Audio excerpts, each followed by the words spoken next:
Hola, ¿cómo estás? Un gusto saludarte en nuestro tercer encuentro.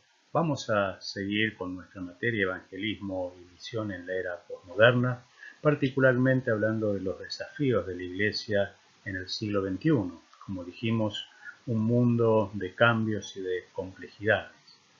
Nos toca en esta oportunidad hablar de un mundo con vidas virtualizadas, una comunidad opaca, y hacia este tema es que nos vamos a dirigir en unos instantes. Cada uno de nosotros tiene absolutamente claro que vivimos en la era digital. Lo virtual, la virtualidad ya es parte no solamente de la vida estructurada y general de cada uno de nosotros, sino de la vida cotidiana de cada uno de nosotros. En este sentido, vivimos en la era de la virtualidad y estamos inmersos en lo que podemos definir como la revolución tecnológica, y esto vino sin duda a cambiar la vida de cada uno de nosotros desde ahora y para siempre. De hecho, la Iglesia debe tener en cuenta los desafíos que implica la revolución tecnológica, considerar a la tecnología como una herramienta, como un medio, uno de los más efectivos y eficientes para hacer y cumplir o llevar adelante la gran comisión que es parte de nuestro ministerio cotidiano. Incluso hay una tensión que podemos vislumbrar entre la comunidad y la comunicación. No siempre nos comunicamos de manera adecuada, no siempre utilizamos las herramientas comunicacionales más eficientes y no siempre, por ende, la comunidad percibe el mensaje, vivencia el mensaje y puede comprender el mensaje. De hecho, la Iglesia debería pensar en la comunicación como una herramienta importantísima en este tiempo para llevar adelante la misión de la Iglesia.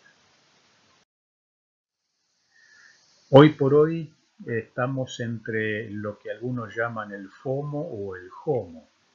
El FOMO, el miedo a perderse de algo que está sucediendo. Y por eso vos vas a ver principalmente a los jóvenes, pero a muchas personas, todo el tiempo mirando la pantalla del celular y navegando en las distintas redes para estar seguro de que no se está perdiendo nada. Es un miedo que tiene a quedar afuera del último mensaje, de la noticia más reciente, del último acontecimiento, y viven y perciben eso como una necesidad imperiosa. De hecho, cuando alguno de ellos se olvida el celular en su casa, es como o que vuelven a buscarlo o es como que ese día no tiene sentido. Sin embargo, frente a esta realidad del FOMO, del miedo a perderse de lo que está sucediendo, ahora está empezando a aparecer más tímidamente lo que algunos llaman el JOMO, esto es el Joy of Missing Out, esto es el disfrutar, desenchufarse, disfrutar el desconectarse, disfrutar de lo que estamos haciendo sin estar pendientes de lo que pasa a nuestro alrededor, de lo que pasa a través de las redes sociales, de la última noticia, del último impacto, vivir, aunque sea un rato durante el día, unos instantes del día, fuera de la necesidad de estar tomando conocimiento de lo último, de lo último, de lo último. La medicina incluso está empezando a estudiar, la psiquiatría particularmente, algunos trastornos psiquiátricos y psicológicos por el uso intensivo de celulares y las pantallas, que vamos a ver algunos ejemplos más adelante. Pero estamos hoy inmersos en esta realidad y nos guste o no nos guste, la Iglesia también está inmersa en esta realidad. Muchos de los jóvenes que asisten a nuestras iglesias tienen algunas de estas problemáticas y es bueno tomar conocimiento de ellas para poder evaluarlos y ayudarlos de la mejor manera posible, obviamente siempre recurriendo a la asistencia y a la ayuda de los profesionales. A esto hoy le dicen tecnopatologías o enfermedades 2.0. Es un término que hace referencia a los trastornos de tipo mental, físico y social que están relacionados con el abuso o el uso intensivo de la tecnología.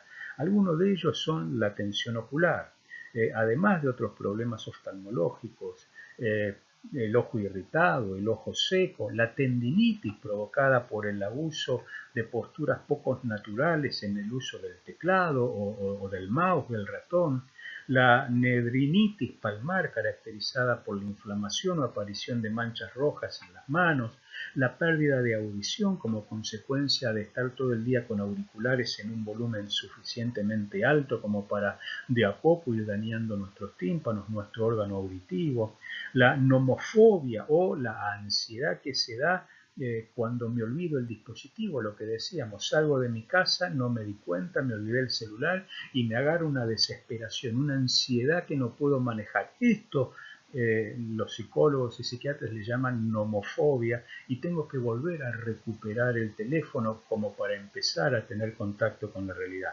El insomnio provocado por la utilización de dispositivos móviles, fundamentalmente a altas horas de la noche, que sin darme cuenta me hacen pasar el sueño y me cuesta luego recuperar la conducta del sueño, o la cibercondría, ¿no?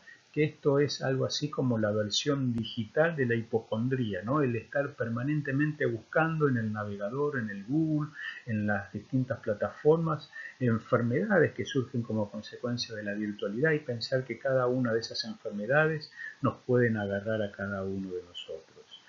Esto es una realidad hoy en día. La tecnopatología, las enfermedades 2.0 son una realidad y hay muchos jóvenes y adolescentes con estos trastornos. Obviamente la iglesia tiene que tener en cuenta esto para poder ayudarles, para poder extender un mensaje idóneo y eficiente, pero fundamentalmente para entender cómo ellos se sienten y lo que pasan por cada uno de ellos. Es como que las redes sociales son un frontispicio, una pantalla, una caparazón, ¿sí? Nos muestra de la mejor manera.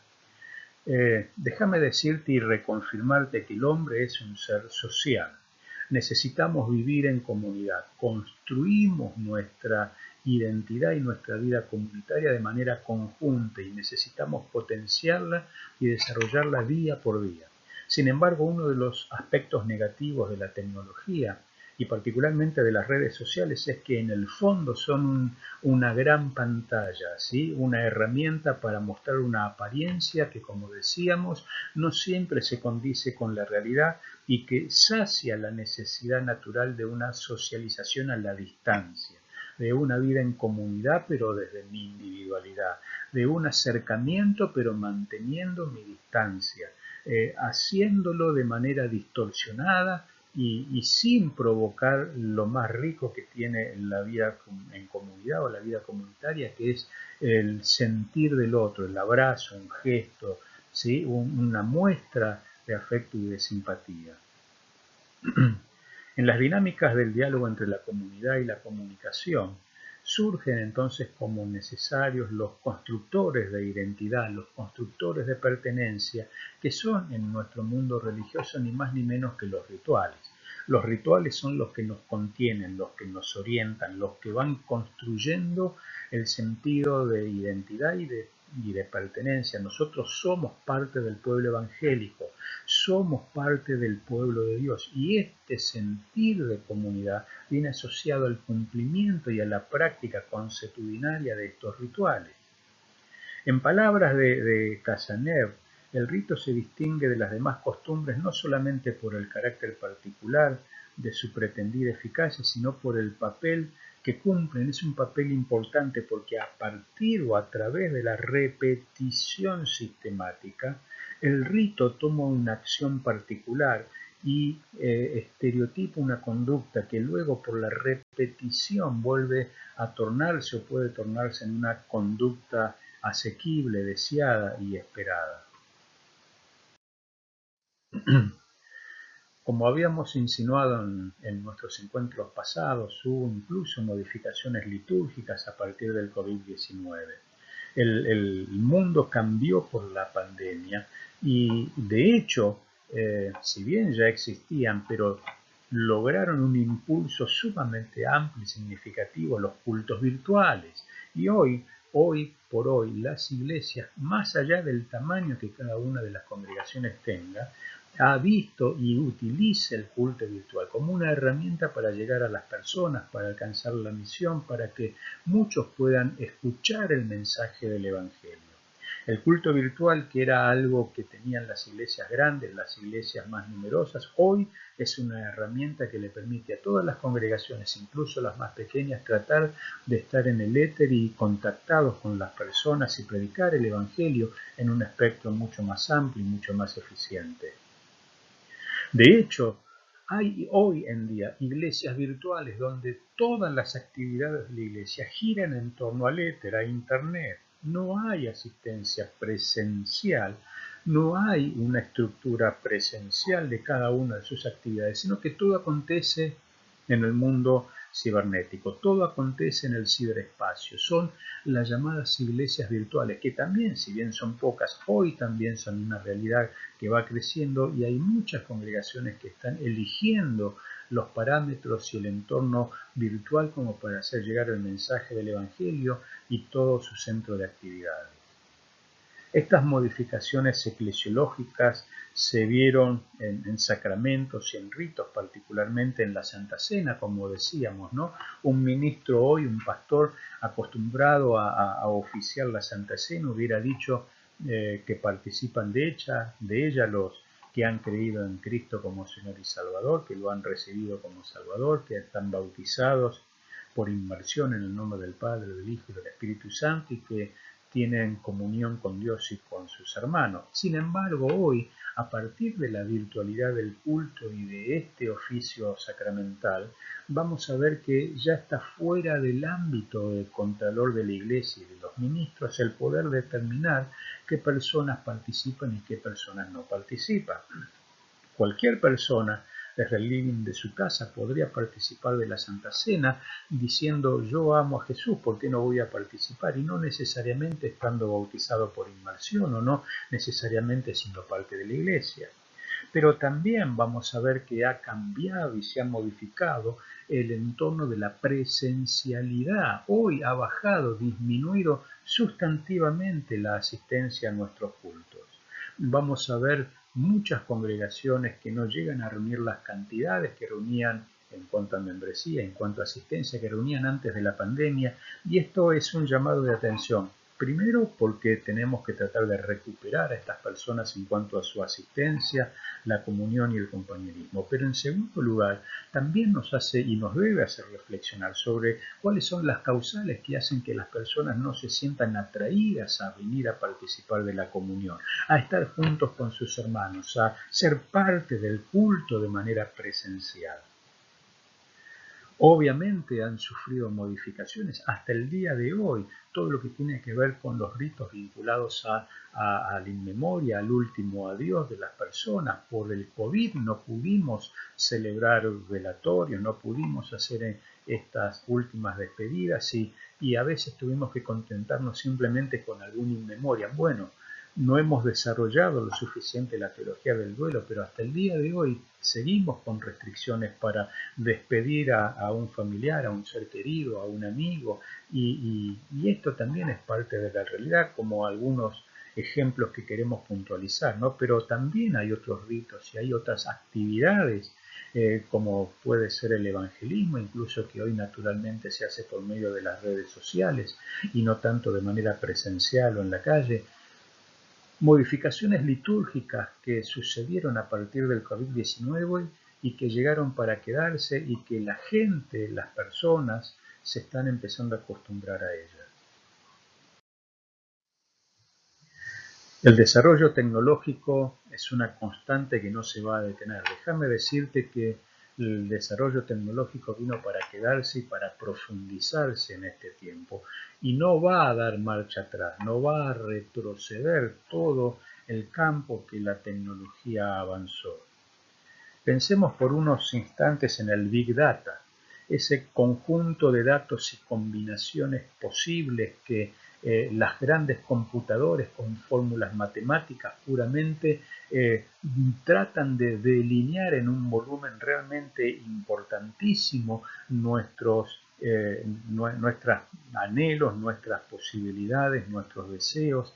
Y a través del Big Data, las grandes compañías hoy en día pueden llegar a predecir lo que yo necesito, predecir lo que yo estoy buscando y ofrecérmelo a una velocidad de procesamiento inigualable, con complejos algoritmos, pero que por medio de la publicidad y por medio de ofertas llegan a nosotros en instantes, en milésimas de segundo. Esto es el Big Data. Ejemplo, vos buscaste en Google, no sé, un vuelo para ir de una ciudad a la otra y automáticamente cuando entres a tu Instagram o a tu Facebook, por ejemplo, vas a encontrar un montón de ofertas de vuelos baratos, de promociones de vuelos aéreos, de cómo llegar a tal o cual ciudad y vos decís, pero ¿cómo sabe Facebook que yo estoy buscando un pasajero? Por el Big Data, porque en milésimas de segundo son capaces las compañías de comprender tu necesidad y de salir a ofrecerte un producto, una publicidad atractiva como para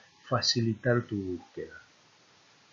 Pero pensemos también en otras herramientas tecnológicas como la nanotecnología o la inteligencia artificial, como posibilidades futuras de mejorar de manera concreta el bienestar de las personas. Pensemos en el desarrollo de la salud, de la telemedicina, de entornos digitales en el uso de herramientas y medios médicos, oftalmológicos, psiquiátricos, y empecemos a anticipar situaciones de este tipo. Hoy, seguramente cuando vos vas a un hospital, a un centro de salud y te haces una placa, una radiografía, ni siquiera te la entregan en papel porque el médico lo recibe automáticamente en su computadora o en su iPad, en su celular, y allí él puede examinar las imágenes que te tomaron, incluso de estudios más complejos como tomografías, y eso queda almacenada en una historia clínica virtual que tenés vos y que tenés derecho a pedir, obviamente, pero todo en el éter, todo en el mundo cibernético, sin papel,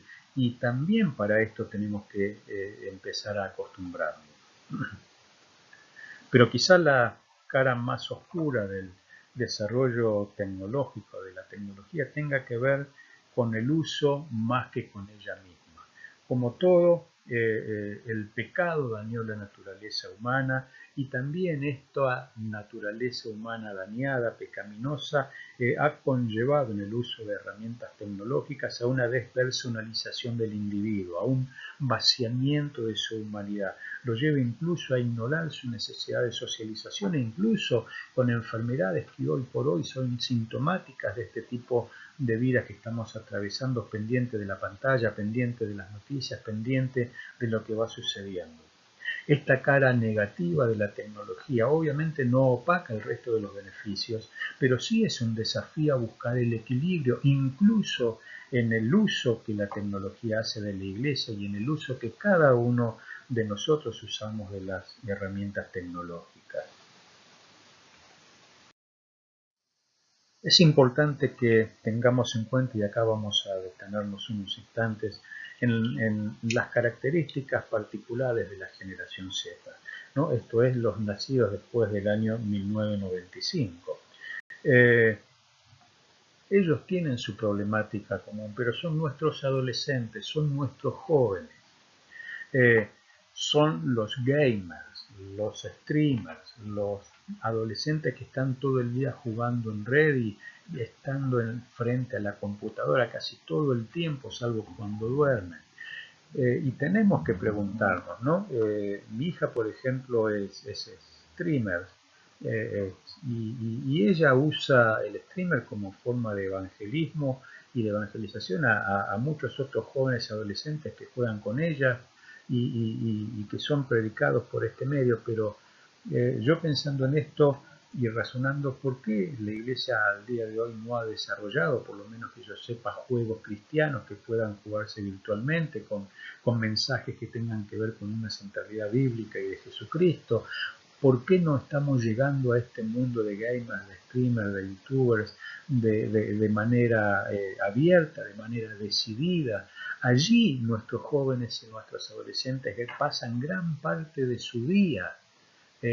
Sin embargo, cuando llegan a la iglesia, no vemos el mismo dinamismo, la misma energía, y está costando mucho atraer a los adolescentes y a los jóvenes, no solamente a la iglesia, sino compartir con ellos el mensaje del Evangelio. Y esto tiene que llevarnos a una reflexión profunda sobre las metodologías, sobre las maneras de acercarnos al otro, particularmente a los jóvenes que son el futuro del mundo, pero fundamentalmente el futuro de la iglesia. Los hijos de las redes sociales muestran síntomas de una transformación cultural, incluso hasta cambian el idioma. Hoy un emoticón, un símbolo, una señal, una abreviación de una palabra, es una expresión idiomática que ellos utilizan de manera frecuente, de manera sistémica, y muchas veces nosotros no entendemos lo que están diciendo, no entendemos el mensaje, no entendemos cómo se dan a comprender, cómo se dan a entender, y tenemos que empezar a tomar este tipo de situaciones en cuenta. Ellos están transformando su cultura con nuevas matrices de comportamiento, ni mejores ni peores, distintas a las que nuestra generación está acostumbrada. Antes, en la época de mi abuelo, los cambios eran más lentos. En la época de mis padres los cambios fueron más precipitados, pero siguieron siendo lentos. Hoy los cambios en las generaciones de mis hijos son vertiginosos. Y así cambia desde la conducta hasta el lenguaje, pasando por las experiencias y la personalidad. Y tenemos que tener en cuenta todo esto a la hora de poder compartir el Evangelio con ellos. En la iglesia tenemos la tendencia a perpetuar los métodos, las técnicas que en algún momento nos dieron resultados. Claro, porque nos sentimos seguros. Si me sirvió en algún momento, hoy también me tienen que servir. Si en algún momento fue eficiente, hoy también tiene que ser eficiente. Y tendemos a eternizar esos métodos. Sin embargo, tenemos que acostumbrarnos a que los métodos son simplemente eso, un instrumento. Y bajo la dirección del Espíritu Santo tenemos que buscar aquellos métodos que en este tiempo sean lo suficientemente eficaces y sean lo suficientemente efectivos como para alcanzar a los jóvenes, a los adolescentes, a las personas que ya no se congregan y que viven su espiritualidad virtualmente, a aquellos que están lejos, a los que están en necesidad. Pensemos cómo Jesús hubiera utilizado las redes, de qué manera Él hubiera usado la tecnología para predicar la palabra, y eso nos van a dar un par de pistas. Frente a las nuevas generaciones que están bajo la inmediatez, la vertiginosidad, una utilización diferente, como decíamos, de las palabras y el lenguaje que se sintetiza en emoticones y en frases cortas, es muy importante tener en cuenta que no asimilan los discursos.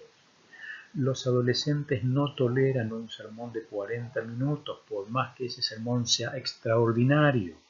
No toleran ni resisten los contrastes blanco-negro. Ellos se mueven en la gama de los grises. Sí, es cierto que el Evangelio no tiene gama de grises, pero tenemos que usar idiomáticamente las expresiones más adecuadas como para transmitir el mensaje de Jesucristo. No les gusta el contacto personal excesivo, por eso están todo el tiempo online, a la distancia, se manejan de manera despersonalizada, y cuando uno quiere entrar en su intimidad y hacerles preguntas sobre su persona, salvo que sea su núcleo de amigos cerrado, lo ven como algo raro, como algo extraño, y se cierran automáticamente. Por ende, debemos ser pertinentes y concretos con el mensaje del Evangelio, no estirar las cosas, no hacer charlas muy grandes, porque sencillamente no la van a resumir ni las van a entender. Es preferible que hagamos una historieta, un cómics o algo por el estilo, de tinte cristiano y evangelístico, y se los mandemos o hablemos a partir de ese tipo de situaciones o de algún juego o de un encuentro virtual. Esto va a facilitar mucho la realidad que cada uno de ellos tiene respecto de la percepción del Evangelio. La generación Z tiene su propia cultura. Son así, ni mejores ni peores, son distintos. Y como decíamos, tienen un lenguaje que les es propia, formas de manifestarse y de expresarse que nos cuesta entender. Para poder acercarnos a ellos tenemos que hacer un esfuerzo. Yo a veces hablo con mi hijo más chico, que es un adolescente, y tengo que preguntar 2 veces lo que está queriendo decir, porque a veces no entiendo lo que dicen. Habla con palabras entrecortadas, con apóstrofes, con simplemente expresiones, y no con oraciones completas como solíamos hacerlo nosotros. Ahora bien, Cuando nosotros vamos al Nuevo Testamento, vamos a los Evangelios, vamos a ver que Jesús respetaba las características de cada uno de los grupos sociales a los cuales se acercó y con los cuales compartió el reino de los cielos. Jesús hablaba con los agricultores de siembra, en la parábola del sembrador, hablaba con los pescadores como Pedro, como Juan, de pesca. Así inició la charla, así empezó la conversación, hablando de pescas y de lo difícil que había sido para Pedro, que no había pescado nada, que había estado toda la noche trabajando sin poder ver el fruto de su esfuerzo, y a partir de una experiencia cotidiana de la pesca es que lo ganó como un discípulo. Con los recaudadores de impuestos, con Mateo, hablaba de finanzas y de economía. Con los religiosos se dirigió a ellos haciéndoles notar a los fariseos y escribas acerca de la hipocresía, del legalismo. Con los romanos hablaba obviamente de autoridad, se acercó a los leprosos, hablaba con las mujeres, incluso con las samaritanas, cosa que en ese tiempo estaba prohibido, no podía hacerse. Trabajaba, sanaba, restauraba, echaba fuera demonios en el día de reposo. O sea, él se acercó a la gente y vio la forma más clara posible para llegar a cada una de estas subculturas que estaban conviviendo juntas en la Palestina del primer siglo. Pablo hizo algo parecido a esto, y él va a decir: con el gentil gentil, con el judío judío, a todos me echo de todos con tal de ganar a alguien para Jesucristo. Y fue a Atenas discutiendo y debatiendo sobre filosofía, pero a Corinto fue con demostración de espíritu y de poder, y en Éfeso habló del Dios no conocido y entabló una forma diferente de acercarse a los habitantes de esa ciudad. Tampoco utilizaba una misma forma, una misma manera, un mismo método, no replicaba siempre las mismas técnicas. A veces parecemos que somos como el pastor de la familia Ingalls, ¿no? Seguimos repitiendo los mismos métodos, las mismas formas. Bueno, tenemos que reflexionar sobre esto y empezar a pedir la dirección y la guía del Espíritu Santo para, en este tiempo y con las características de este tercer milenio, ser eficientes en la comunicación y en llevar el Evangelio a todas las personas. En la escuela dominical nuestros niños siguen, por ejemplo, no sé, dibujando el arca de Noé, dibujando a David y Goliat, dibujando a Elías como hizo caer fuego del cielo. Es una generación que no está acostumbrada al uso y al papel. En las escuelas, aún en el kinder, utilizan la computadora y elementos tecnológicos para desarrollar su vida y su formación educacional cotidiana, con lo cual les cuesta a ellos. Está bien, hacen un dibujo una vez, hacen otro dibujo otro día, pero al 10º dibujo ya se aburren y no quieren saber nada de esto. En contraposición, vamos a verlos en sus hogares, en sus entornos habituales, conectados todo el día, jugando con juegos que hasta le permiten el movimiento corporal, la visualización especial, sumergirse en juegos de 3D, en dimensiones diferentes. Fijémonos simplemente en este ejemplo, en el contraste de las imágenes, ¿no?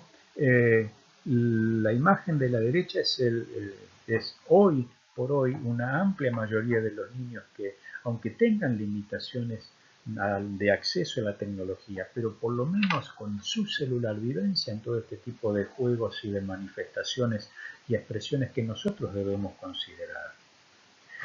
La Iglesia tiene un gran desafío de cara a las nuevas generaciones.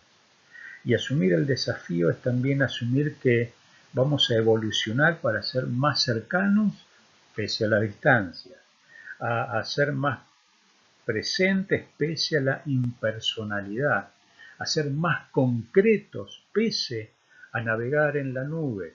Y esto puede parecer un contrasentido, pero nosotros tenemos al autor de todas las cosas, y el Espíritu Santo, como Jesús le dice a los discípulos, nos va a guiar, nos va a dirigir a toda verdad.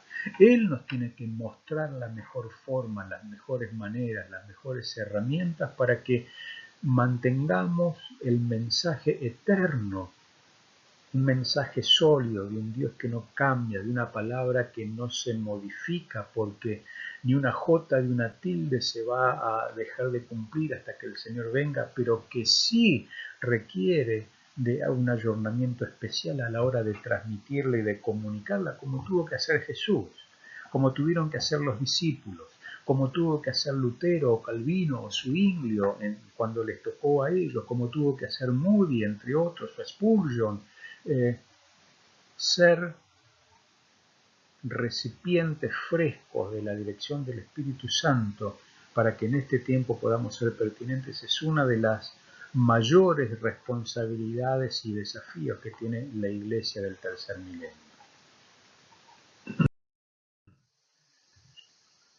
Como Iglesia debemos considerar que la virtualidad es una realidad que no podemos soslayar y respecto de la cual debemos dar respuesta y tener un ministerio específico. Cada uno de nosotros, los pastores, no todos predicamos de la misma manera, no todos tenemos habilidades para la enseñanza, algunos más que otros menos que otros, algunos cantan, otros no cantan. Dios nos ha dado dones y ministerios a cada uno de nosotros y un llamado. Y de la misma manera, ese llamado hoy tiene que tener en cuenta este escenario de la virtualidad, que es una realidad que llegó para quedarse. No tenemos forma de evitar la realidad de la virtualidad en nuestra iglesia evangélica. Como te decía en la otra clase, pensemos por unos instantes que una institución tan vetusta como la Iglesia Católica, tan presa de sus formas, de sus ritos, de su lentitud a la hora de tomar decisiones, de hacer modificaciones, de pensar en cambios, ya está permitiendo confesiones online, uno de los aspectos más importantes del ritual católico. Hoy un católico puede confesarse y por las redes virtuales entrar a la cuenta de una iglesia, tomar contacto con un sacerdote por la plataforma que elija, por Zoom, por Google Meet, por chat que hay incluso. Plataformas virtuales específicamente desarrolladas o como herramientas virtuales. Hay toda un área del Vaticano que es Vaticano 3.0 que lo ha desarrollado y confesarse virtualmente sin necesidad de asistir a una iglesia. Yo no estoy diciendo que esto es bueno o es malo, lo que estoy diciendo es que esto es una realidad y que nosotros tenemos que reflexionar sobre el uso de la tecnología en este tiempo y qué vamos a hacer nosotros como iglesia en este tiempo con la realidad de la virtualidad. Siempre la iglesia a lo largo del tiempo ha enfrentado un montón de problemas, de situaciones críticas, de desarrollo y avance tecnológico, pero sin embargo en este tiempo el desarrollo tecnológico ha avanzado de manera superlativa. Y como iglesia tenemos que pensar en esto, reflexionar en esto. De hecho, estamos teniendo esta materia prácticamente de manera virtual, ¿no? Y cada uno desde sus lugares. Pensemos que también la tecnología es una herramienta sumamente eficaz para poder compartir el Evangelio de Jesucristo con todas las personas. Esto ha sido todo por este tercer encuentro. Por favor, lee las lecturas asignadas. Cualquier consulta estamos a disposición y nos encontraremos próximamente. Dios te bendiga.